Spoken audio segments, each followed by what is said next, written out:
All right. Welcome, everybody, to the Vitality Project. It's Wednesday night here in California, and I'm with my friend who's even later in San Antonio, Texas. I'm Dr. Bob Weathers, and this is Dr. 𝗙𝗏 Morar. Hi, Michael. Hey, Bob, what's happening? Yeah, thanks for joining me and us tonight. I appreciate it very much. Michael and I are meeting every couple of weeks here on Wednesday night, and I love always wherever we go, Michael. It's very stimulating for me and hopefully rewarding for our those who participate as well tonight. So. Our topic tonight is, the title is right from today's post in the Vitality Project, How to Make Uncommon Sense Work for Us. And I talked about it in the post in terms of uncommon sense from two different angles. It's kind of a double entendre. One is that things that might make sense if we could get objectivity are extremely difficult to get a perspective on. And I was speaking specifically about addiction. Amidst addiction, whether it's me as the one who's addicted or a loved one of one who's addicted, there's so much emotion stirred. We've talked a lot about shame. In fact, this Saturday, we have a conference or a workshop addressing shame. There's so much shame, anger, resentment, fear, confusion. There's so much that gets stirred up around it that things that would make sense in the light of day are commonly inaccessible. So it becomes uncommon sense in that way. But the other way I meant it also was that and I actually, when I reread it today, I was thinking how much I would love to talk to you about it, how it is that so-called common sense or using cognitive information, that it's so limited in so many spheres in our lives, not the least of which is knowing how to manage our addictive behaviors.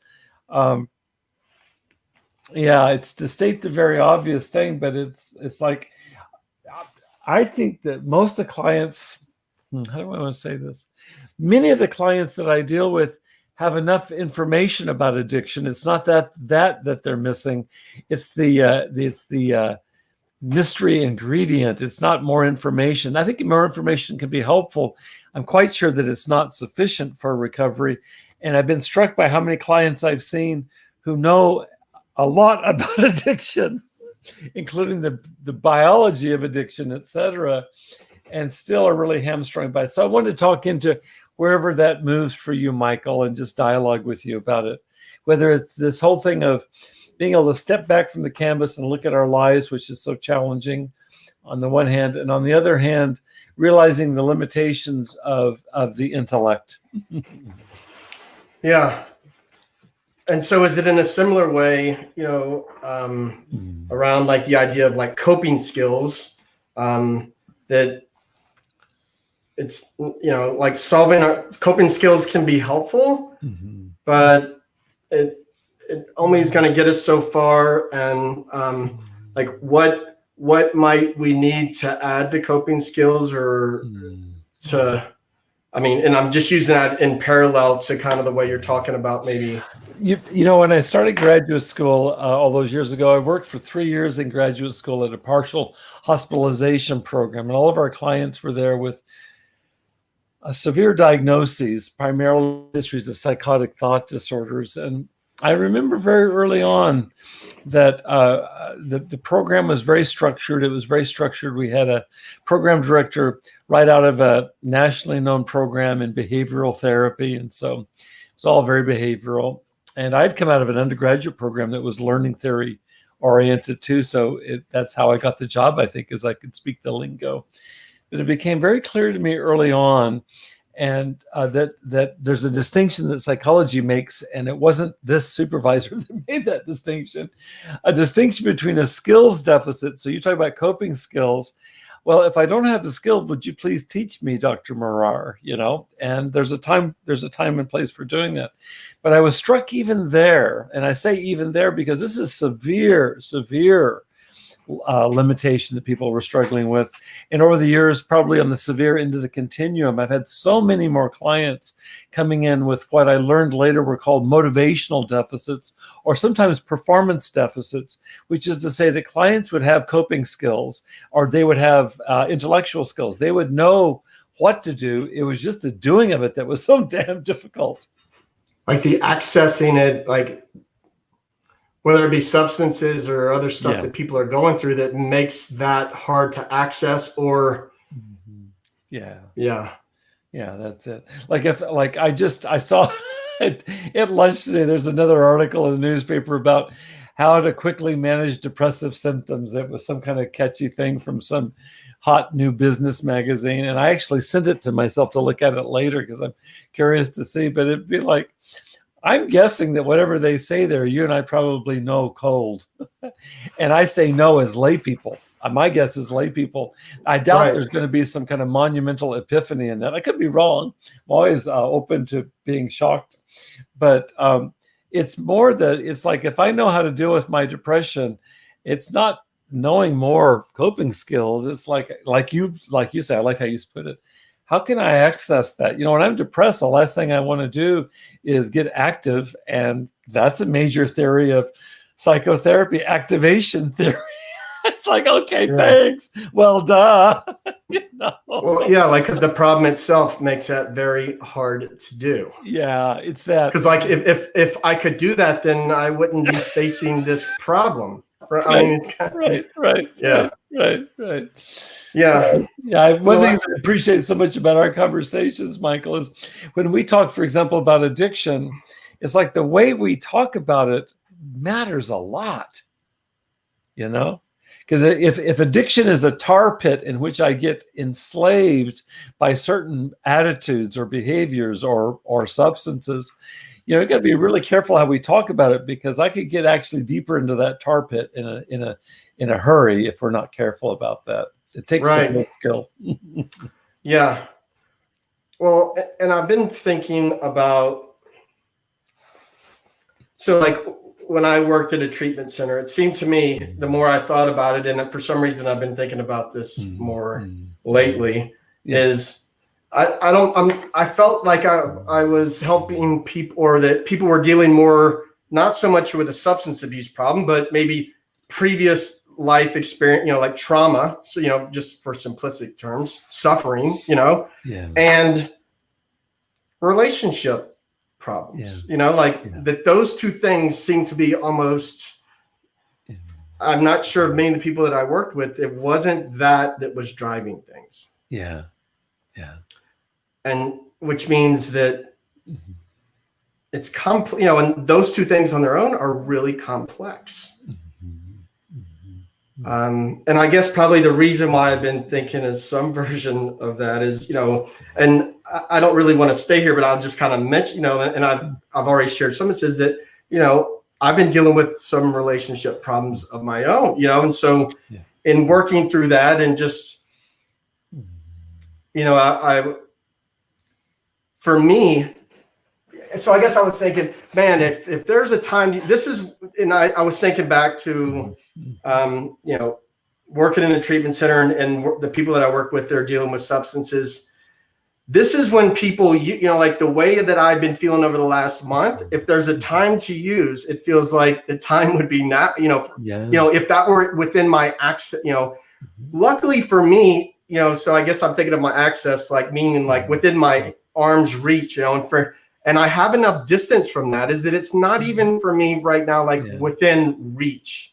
And then it led me to this idea too of, I mean, and the reason why it's not within reach is not because of this idea that, because I, you know, and even to say this for some people, they, you know, like say, oh, well, then you're already going down the wrong road, which is, it's not because I think that I'm an alcoholic and if I drink one drink, because I'm pretty sure that at least for me, that's not exactly, at least, but it's also because I don't, that's not how, because I'm not that is also why I don't drink, you know, because if I felt I was that, at least, you know, and it's different for everyone. And so like for some people, that's a really useful idea to keep them from drinking. Yeah. For me, it's, you know, I might then be more tempted to go, well, if that's what I am, that's what I am. So what the hell, you know? And so it's a good example. It's a good example of how we think about it. First of all, it needs to be individualized. You know, and I think, you know, from all of our conversation over the years, I'm wired a lot more like you than not like you. And so things that would work for you probably make more sense to me natively. I had an image that came to my mind just a minute ago, and it relates to your sharing about relational issues. Michael, my first year in graduate school, I was starting a 6-year doctoral program. My first year in graduate school, my marriage was on really thin ice. It really hit the fan about halfway through the year. And in fact, my wife and I at the time, we volunteered to be counseled by, there was, you know, an upperclassman that, you know, there was a sequence of clinical courses, and there was a marriage and family course that was like a couple of years ahead. And so we volunteered, and that was the first therapy I was ever in. I walked in that very first day and to our therapy, and I said, I came home, Tammy was my wife, and I said, that's amazing. I don't think I've ever met anybody that I felt more like my brother than that man right there. Well, you know, this is a longer, more complicated story. That's 40 years ago. Keith was my first therapist. He's been my dearest friend for 40 years. And so long after the therapy ended, he was a couple of years ahead of me. By the way, I don't know that he was that great of a therapist. My wife and I ended up getting a divorce. This doesn't have a happy ending. Well, it depends on how you define happy endings, actually. I think that probably Tammy and I are probably both happier. But I can remember, so that was that year. I go into couples counseling with my wife. But I can remember at the end of the year, I don't know if I've ever told you this, Michael, the faculty got together, and there were 25 students in our class each year. And they'd get together at the end of each class. This would be the first year. And they'd review, I guess, all the students. And I got called in. And I didn't get called in by my, I don't think it was my even advisor. I got called in by maybe a couple faculty. And this is what they said to me. I never will forget this. They said, we noticed that you're really anxious and we're concerned about you. And I remember just being completely fucking blown away that was the level of conversation. And I was naive. I was very young, in my early 20s. I didn't know anything about anything, but my gut told me there was something really off about that. Is that what we'll do is we'll look at your anxiety. It could just as well have been addictive behaviors or depression or whatever the heck. But I just remember thinking, if you'd even thought once to ask me, you know, I probably should be really anxious. You know, shit is falling off the walls in my family. And that no one ever asked me. And that, in fact, there was this image that I had, I still have it, them kind of sitting around, scratching their head and going, what's up with Bob Weathers? He certainly seems awful nervous. You know how? Yeah. He's what is up with that? This is a school of psychology, by the way. I just love. And I think you're saying too, like, might that be a normal reaction to the context in which you were in at the time, right? And no one really ask about that. Yeah, just ask me. You know, if I fall into drinking too much during the time of COVID, just talk to me and let's have a conversation. And maybe I'm drinking too much, but you know, maybe there's some better ways for me to deal with COVID. But can we not just focus on the drinking or the anxiety or the depression at a surface level and forget the fact that every one of us has three-dimensional depth, and Bob should be anxious and that person ought to be understandably drinking. And that's not to say we stop there, but at least you start with a dialogue. And that wasn't the case really scarred me. I thought, wow, this is going to be an interesting road. I've got 5 more years of this. Oh my Lord. Well, it's tell me if this fits for you. It was like a totalized description of Bob based on context that no one asked about. Yeah. One author, and we've talked about it, talks about it as the isolated mind fallacy. Bob is this anxious person out there, and it's like, wow, like Bob's on an island and there's no context for his life. So whether it's totalizing me or isolating me or whatever like that, all I know is that, you know, I used to teach a class at Pepperdine to the doctoral students, and I would do a lecture on how to get your client pissed off. Just do a whole lecture on this. It's not hard. You know, you could do something like they did to me and get somebody pretty pissed off. All you need to do is just tell somebody what they're thinking. And then, of course, as they begin to get angry, then you can label them as being borderline personality disorder or something like that. And that usually will make them more pissed off, which only verifies that your diagnosis was accurate, right? I mean, basically, I think what you're saying is pathologize people, and they're not going to like it. And it makes it sometimes harder for people to move in the direction that they want when you've totalized their identity in some way based on pathology, their perception of it. It's one of the reasons, Michael, and we've talked about this, including here before, that I've used such a cumbersome language when I talk. You know, the work that I do is around addiction, and I don't like using the term addict as a noun at all. I avoid it assiduously because I think it's really problematic in terms of totalizing. Turning, you know, to use the technical term, turning a situational or situational attribution into a dispositional attribution. I mean, if psychology identifies that as being the fundamental attribution error, how can I, in good conscience, or if I have an ethical strand in my body at all, do that? It's called the fundamental attribution error. It happens all the time in recovery. And so I use a more cumbersome term, and I use it intentionally. I'll refer to Bob is an addicted individual, if Bob is an addicted individual. And if Bob is a formerly addicted individual, I'll say Bob is a formerly addicted individual. And then more recently, I've come to want to universalize this idea of addiction. So as you know, I've studied the etymology of it. It's not hard to study it. And that if addiction derives from the Latin word addictus, which means slave, then it follows that addiction would be enslavement. And so I've come to think of addiction as enslavement, and then that universalizes it. It removes it from the ghetto that is so easy to blame and shame. It's a low-hanging fruit. And let's just talk about what it is to be human and to be enslaved. And then as long as we've defined the terms, then none of us are immune to that. And there's no reason to ghettoize it. There's no reason to pathologize it.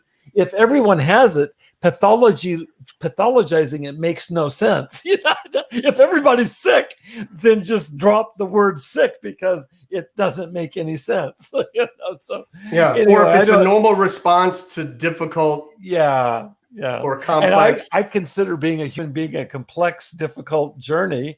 And part of what goes with that is that some of us get enslaved to substances. 1 out of 4 Americans get enslaved to substances. 90% of Americans acknowledge that they get enslaved to at least one self-defeating coping mechanism. And all of us get enslaved to attitudes of privilege and bias and prejudice and resentment. So can we just stop dividing the world up into those that are addicted and those that aren't, those that are enslaved and those that aren't? Seems like to me. So anyway, I'm on a mission to do that, as you know, and I'm hoping it's sympathetic with the studies you have in your own orientation. I just really am interested in leveling the playing field and removing the stigma. And it's not just an intervention. It's like a radical. Like, can we just think about this shit differently for once? Yeah. You know? Yeah. I'm very uncomfortable being involved in recovery programs, and you know this, and this pisses off people right and left. I get trolls all the time now on Vitality Project. I'm uncomfortable being involved in programs that toss around these descriptions. In fact, those that are in the process of being healed toss around these descriptions of themselves, and it makes me shudder. It's like, do you see what you're doing to yourself, much less to other people? And I don't blame them. I think it's systemic at a huge social, maybe even kind of global level. I don't blame people, but we need to stop that shit, man. It is not useful. Yeah. I mean, and I mean, you and I definitely align on those things, and it's what, and I agree too. I'm not blaming the individuals, but I shudder too when people speak of themselves that way. But I mean, I was just working with a client here not too long ago, an hour ago. It was talking about self-hatred, and it was around gender and sexuality kind of things. And I'm, you know, and I'm not so sure it's just self-hatred, you know, is that what does the culture at large in some way treat people around, you know, outside the norm, you know, is that how is that viewed? He didn't just come to self-hatred on his own, you know, and it's hard though, because, you know, that's what it is to him. And I mean, it's like, it's a hard thing to even talk about sometimes, because self-hatred is kind of all, you know, part of the way he thinks about himself, you know? And so in the same way that you're talking about, I'm an addict, I'm, you know, or I'm a, you know, fill in the blank, is that sometimes when people describe themselves, like I shudder, but then I also shudder at honoring where they are then with that. Yeah.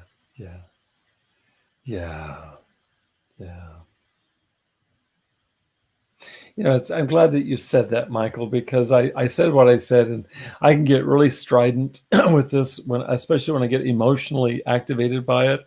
I've experienced my traumas around this. I gave one example just now of what happened to me that first year in school. You and I have talked enough to know that I know you got as many as, you know, we have our respective stories. And there's, I think of what John Lennon said. He said, everything is true and so is its opposite. What's true is that our language is so limiting and problematic. And what's also true is what you said, is that every one of us starts someplace.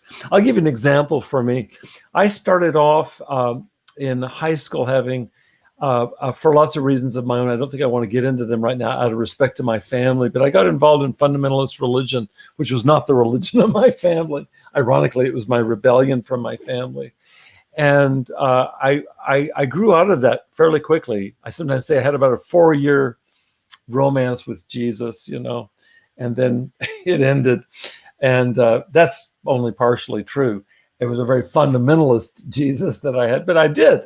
And it's embarrassing to me as I think as I grew out of that. But I've changed over the years to realize, you know, if it wasn't for that, Michael, I wouldn't be able to sit with you and talk about the things that we talk about, whether it's psychology or spirituality or philosophy or most anything. And so like chill, Bob, you know, and so I want to have grace for all those parts within myself that are still growing, are still ignorant and need kindness, compassionate leadership.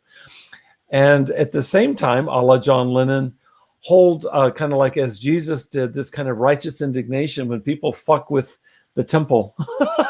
And I want to turn over tables. And I carry both of those inside of me. And so you're naming what you named grounds me to realize both are true for me. You know, if I sit with a client and they're talking about self-hatred, you know, and I know you, Michael, and know we're just with them. We're with them right where they are. Many of the clients I work with are deeply kind of infatuated with really basic concepts about addiction recovery. I don't, you know, it's like if my daughter Amanda, when she was in 3rd grade, comes home and tells me about learning how to add a bunch of numbers. And I say, that's cool. Let me show you algebra. I mean, no parent would do that. It's insanity. Well, it feels like that to me to try to do that with somebody else. And I had familial responses to my early forays into religion that were really condescending. They were really wounding to me. I needed to have this very fundamentalist religious foundation because I had very little else to build on. And I got teased and kind of ridiculed by that. And that set me back. You know, it didn't help. It didn't help to be shamed. And so let me be careful about shaming others, the people that are listening right now, you know, our clients. I don't, typically when I'm sitting with a client, I don't feel like there's any part of me that wants to hurry them along. Sometimes, but that's my shit. And most of the time I just be with them right where they are, you know? Yeah. And so as much as I might've said what I just said previous, I think I fucked that up with this client earlier. I think I didn't do what I just, you know, like, I don't think I was there with him on that. Oh, I love you, Michael. You're here. I just give you a big hug. You know, if I was your client, I would go, hallelujah, I've got the right therapist. Honestly, think about that. But I'm going to tell you, Bob, I don't think he got off the phone not off the call thinking that, because, because I think that I got out with the best of intentions. I got out far ahead of him. And so, well, what comes to me, Michael, and this isn't supervision time, and I'll tell you, in my own years of therapy with Don, the most meaningful pivotal moments in our therapy had been when he came back. I can think of one in particular. He came back and he said, "I fucked up. I'm really sorry." And it just, I can sit here and cry right now. It was just like, it's so meaningful to have somebody that I respected, who's an authority, come in and say, "I fucked up." So I think that's what I'm thinking, is that the fact that you carry the humility that you carry to even admit it here to God and everybody else, this feeling, which is so awesome to me, is that means that you'll carry that in whatever form that takes in your next conversation with this client. I don't know, but it's like, it's already in the field. That's a beautiful thing. If what we get wounded by are ruptures that can't be healed, how cool is it that you're willing to model the healing of a rupture by, first of all, acknowledging that there was a rupture, and that you own your responsibility in that. And I fully trust that however that wants to move next is how it will move, Michael. You're a good man. Well, thanks, Bob. I appreciate that. But I guess I'm thinking back too about just the original topic around, access to certain ways of thinking about things and access to common sense. And so I think that as I've been reflecting over the last month is, whether it be depression or just struggling in a relationship or struggling from a relationship that causes depression, or, in the moment, is it, sometimes I feel that different levels of access to the things that you're talking about based on, just in going through anything, whether it be just life events or, and certainly if I think back to the most significant time would be the time that I changed my relationship to alcohol. It was and also was what has me thinking about sometimes shit has to go really sideways for things to get better. Yes. And that's, I don't really like admitting that, but it's just the reality. It's that whole idea of suffering that I try and kind of get around in my head, but because it's when these things happen, they're going to go one of two. They're not going to stay the same, and so it's going to go one way or the other if it gets bad enough. And that's kind of what I feel like the relationship had kind of turned into. And that doesn't necessarily have to be a bad thing. But that's how I'm talking about it now. It might not have been the way I was thinking about it or talking about it 2 days ago or a week, or even yesterday maybe, or maybe it's not the way I'm thinking about it tomorrow. But if I'm thinking about it the way I'd like to be thinking about it. There's a psychotherapy researcher out of the University of Utah, 𝗟𝗓𝗏, that used to make this distinction between friendship and therapy on a point that you just reminded me of. He said people will ask all the time. In fact, I had students over the years ask me this. Actually, Dr. Bob, what is the difference? And there's a lot of overlap. I sure hope that we care about our clients. That'd be a nice start. But he made the distinction. He said that when we respond to people in our lives, we respond socially. And he says therapists reserve the right to respond asocially. And asocial can be defined as broadly as you can imagine. But here's an example that just popped up for me as you were talking, Michael, is that for any client, and we're that client, there are times in our lives where we are so, let's say that we're immersed in pain and there doesn't seem to be any meaning in it. Let's say that it's related to addiction or relational distress. We're just in pain, and what the hell is this for? And please stop the pain, and all the stuff that gets going. Is that I wonder if one of the ways that we can be asocial responders, to quote Dr. 𝗏, is just to hold the valence of all that is that there is pain here, and there may be more revealed, and a good asocial response might be not saying anything about that. You'd be just holding that. The social response would be to maybe jump in and say, "Let me tell you, Michael, things are going to get better." But if that had worked for you, because most people would say something like that, you wouldn't be seeing me as a therapist. So I think maybe sometimes we carry a tacit knowledge, a tacit wisdom, which includes our own humanity, which is what you just said. Is it immersed in what you're going through right now, or me the next day, whatever? I've been through some serious loss, 2 deaths in the last few months that have really rocked my world. I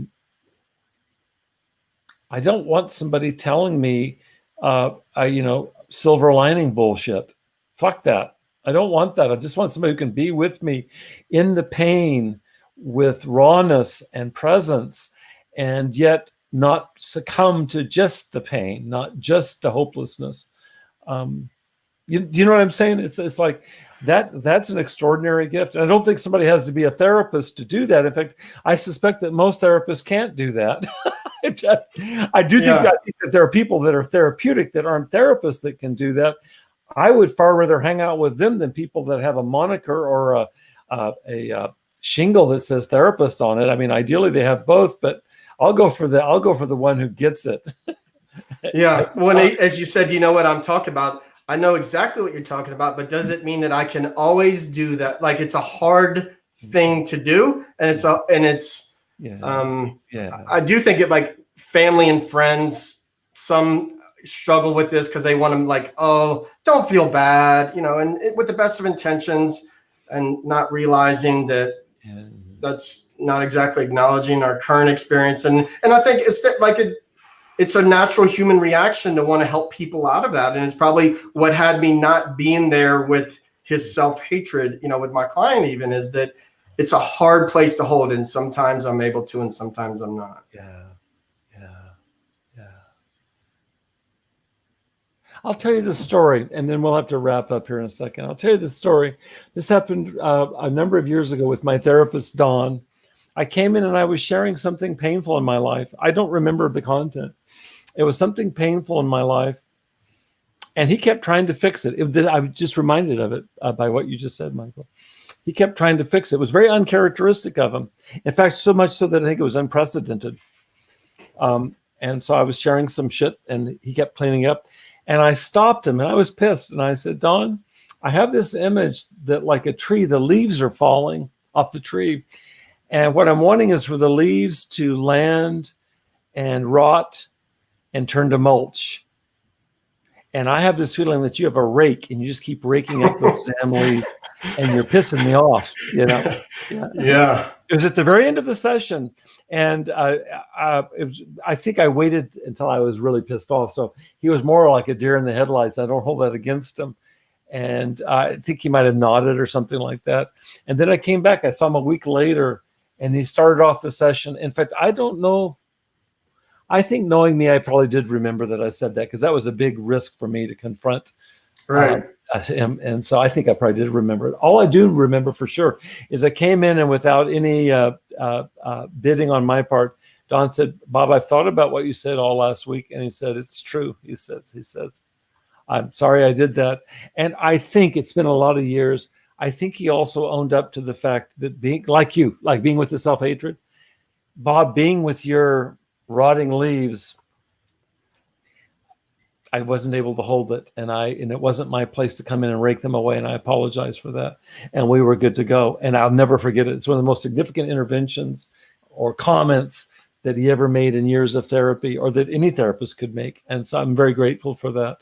He was just acknowledging being a human being. I never needed for Don to be anything other than a human being, but that means I need him to be a responsive human being. If he fucks up, I need for him to be responsive, and that's an incredible responsiveness, Yeah. Well, you're reminding me too of, like, and you mentioned it earlier, the value in repairing the rupture. And quite honestly, that's Freddie and I were talking last night, and I kind of said, if we get on the other side of this thing and having we might end up in a better place, and kind of having a hard time. Really, I might have been able to say that in that second, and also not wanting to in any way say that I'm glad that we've been through any crap, but what might it yield for us on the other side? Yeah. Because I think you just summarized it really well with that story with Don, is that without repairing that, it might have gone the other way or something like that, or maybe it might have stagnated for a bit and maybe it had gotten over. But it seems like, especially since you're telling me that story now, it seems significant. Oh, it meant a lot to me. It meant a lot to me. Yeah. It healed a lot of past wounds for me that well preceded my relationship to Dawn, that's for sure. Michael, we could keep talking. I love talking with you. I send lots of love to you and to Franny, of course. And I wish you guys well, and I wish us guys well, and I wish all of us guys well with this. I just appreciate the place that we speak out of. This is the real stuff as far as I'm concerned. Really grateful for you, Michael, in my life. Thank you. Yeah, I'm grateful for you too, Bob. It's good talking to you. Yeah. Send lots of love to you. Blessings to you, brother. I'll see you in a couple of weeks here, okay? Okay. All right. All right. Take care. Good night. Bye. Bye-bye.